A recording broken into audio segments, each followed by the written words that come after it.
Hello homies, welcome to my channel MFK anime world. Solo Leveling the Ragnarok के chapter number 13 की starting होती है, जिसके अंदर हमें वही बेबी वुल्फ दिखाया जाता है जो कि बहुत ही ज़्यादा बैड एज हो चुका होता है, हमारे सुहू के सामने होता है एंड घुर्रा रहा होता है। सिस्टम जो कि कहता है, क्या तुम फैंग ऑफ रखान के इस आखिरी वंशज को अपना अलाई बनाना चाहोगे? और अभी हमारा सुहू जो कि कह रहा होता है उसको एक अलाई की तरह, अपने साथी की तरह शामिल करना, यही तो मैं शुरुआत से चाहता था।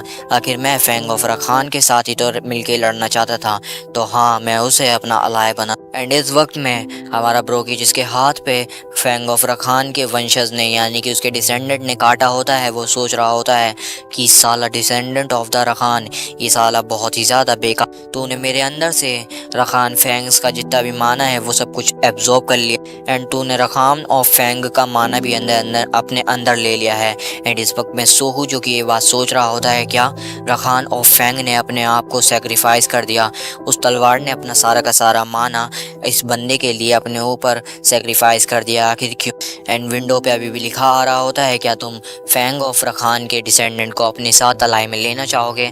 एंड सूहो जो कि कहता है, ऑफ कोर्स मैं उसके साथ काम करना चाहता था, तो मैं उसको अपनी अलाई में लूँगा है। एंड जैसे ही वो यस दबाता है तभी सिस्टम पे लिखा आता है कि तुमने फैंग ऑफ रखान के डिसेंडेंट्स को अपना अलाई बना लिया है। एंड उसके बाद सडनली उसके दिमाग में हमारे उस डिसेंडेंट की मेमोरी आने लगती है कि किस तरीके से वो ब्रोकी के साथ रहा करता था। ब्रोकी जो कि इस वक्त में बेबी डॉग के साथ रह रहा होता है और बात कर रहा होता है, देखो हम शैडो मोनार्च से वॉर में हार चुके हैं एंड आखिर में कमज़ोर मर जाते हैं एंड जो ताकतवर होते हैं वही जीते हैं, तो तुम्हें फैंग ऑफ मोनार्च के लिए ताकतवर बनना होगा। एंड हमें दिखाया जाता है एंड हमें दिखाई देता है कि वहाँ पे इतरिम के कुछ लोग, यानी कि पता नहीं कौन होते हैं, ये वहाँ पे हमारे ब्रोकी के पास आ चुके होते हैं। एंड ब्रोकी जो कि कहता है कि आखिर तुमने सबको मार दिया, लेकिन उसके बावजूद मुझे ज़िंदा क्यों छोड़ा है? एंड वो औरत और उसके हाथ में एक बच्चा होता है एंड इस वक्त में वो बच्चा जो कि बोल रहा होता है और कहता है कि तुम मॉन्स्टर मेरे कुछ यूज़ के लग रहे हो, ये मेरे लिए काफ़ी होना चाहिए, तो ठीक है मैं इस मॉन्स्टर को चुनता हूँ। एंड तभी वो लेडी जिसके हाथ में बच्चा होता है वो हमारे ब्रोकी की आंख में एक डायमंड घुसेड़ देती है एंड उसकी वजह से हमारे ब्रोकी को बहुत ही ज़्यादा हर्ट होता है। एंड तभी वो सारे ग्रुप के औरत कहती है कि तुम्हारा नाम हयान ब्रोकी है ना? एंड अब से तुम्हारा मिशन ये है कि तुम ताकतवर होगे और ह्यूमंस को किडनैप करोगे एंड उनको हमारे पास लेकर आओगे एंड जो चीज़ हमने तुम्हारे अंदर डाली है उससे तुम लगातार ताकतवर होते रहोगे।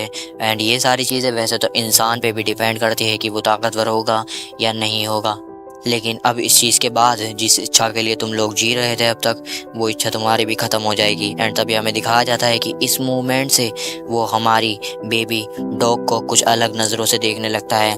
मतलब कि पहले तो वो उसकी सच में रक्षा कर रहा होता है, लेकिन अब जब उसके अंदर ये डायमंड घुसेड़ दिया जाता है तो फिर अब वो उसको बहुत ही ज़्यादा डरावनी नज़रों से देख रहा होता है, मतलब कि एक खाने की तरह। एंड ये सारी मेमोरीज होती है जो कि सूहो अभी देख रहा होता है बेबी रखान से फ्यूज़ होने के बाद। एंड तभी हमें दिखाया जाता है कि हमारा सूहो कहता है वो सारे के सारे बास्टर्ड जिसने ब्रोकी की आंख के अंदर कुछ घुसेड़ा वो ज़रूर इथरिम से रिलेटेड हो सकते हैं। असल में फैंग ऑफ रखान का सक्सेसर जो है वो ब्रोकी से बदला लेना नहीं चाह रहा था, बल्कि वो तो ब्रोकी को उस चीज़ से बचाना चाह रहा था जो कि उसको पागल बनाए जा रही थी। लेकिन उसके बावजूद अगर ये सारी चीज़ें उस इतरिम के लोगों के प्लान से रिलेटेड है तो फिर मुझे ब्रोकी को हराना पड़ेगा।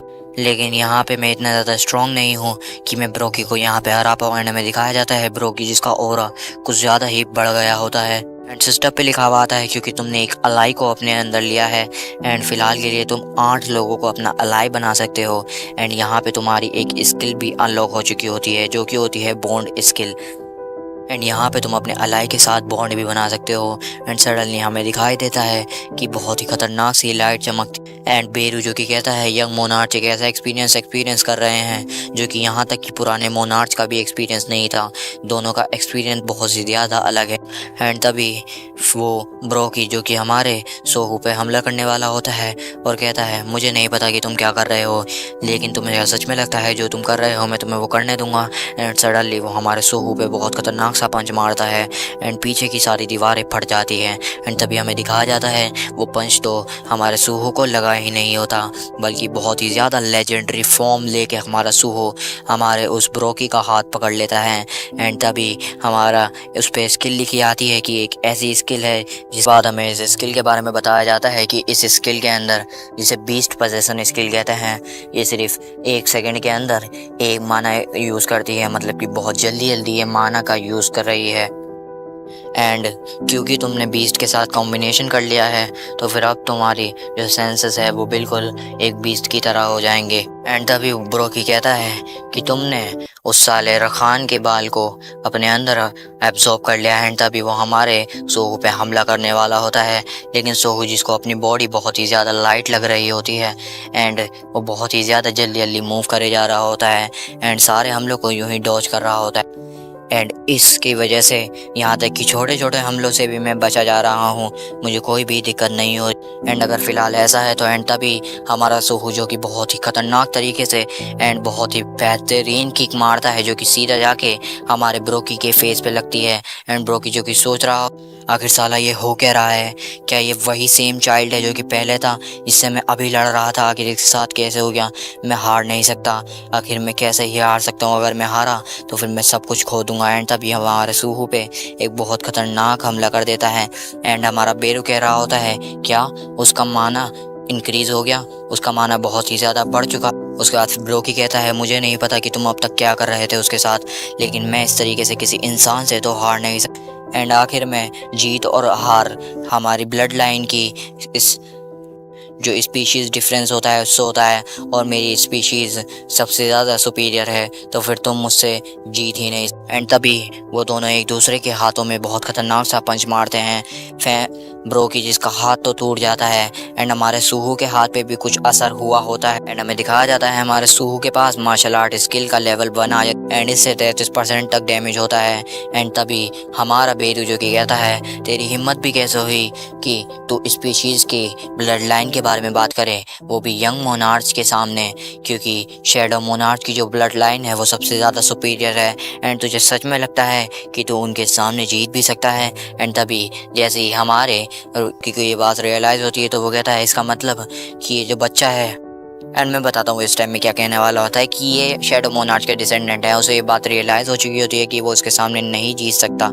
एंड तभी हमारा सूहू जो कि उससे अनकम्बाइन हो जाता है एंड उसकी पावर वापस नॉर्मल हो जाती है। सूहू जो कि बहुत ही ज़्यादा थक चुका होता है ऑफ कोर्स, क्योंकि 1 सेकंड में 1 माना खर्च हो रहा होता है जो कि बहुत ही ज़्यादा होता है। एंड तभी वो छोटा वाला कुत्ता जो कि बाहर आ जाता है एंड उसके अंदर एंड ब्रोकी जो कि मरते हुए भी कह रहा होता है मुझे ताकतवर बनना है, मुझे ताकतवर बनना ही होगा। एंड तभी उसके आँख के अंदर जो मोती घुसा होता है वो भी चूर चूर हो जाता है एंड वो कहता है अब मुझे याद आया, असल में मेरा रीज़न इस ताकतवर बनने का नहीं था, मेरा रीज़न जो था कि मैं रखान सर से गुस्सा था, वो इस वजह से गुस्सा था क्योंकि मैं रखान सर को प्रोटेक्ट नहीं कर पाया था, यही रीज़न था। एंड यहाँ पे ब्रोकी हार चुका होता है एंड पहला क्वेस्ट भी हमारे सूहो ने कंप्लीट कर लिया होता है एंड यहाँ पे हमारे सूहो को एक अलाई भी मिल चुका होता है। तो यहीं पे चैप्टर नंबर 13 भी कंप्लीट हो जाता है। बाकी मेरे चैनल को सब्सक्राइब, वीडियो को लाइक करना बिल्कुल मत भूलना। Bye bye.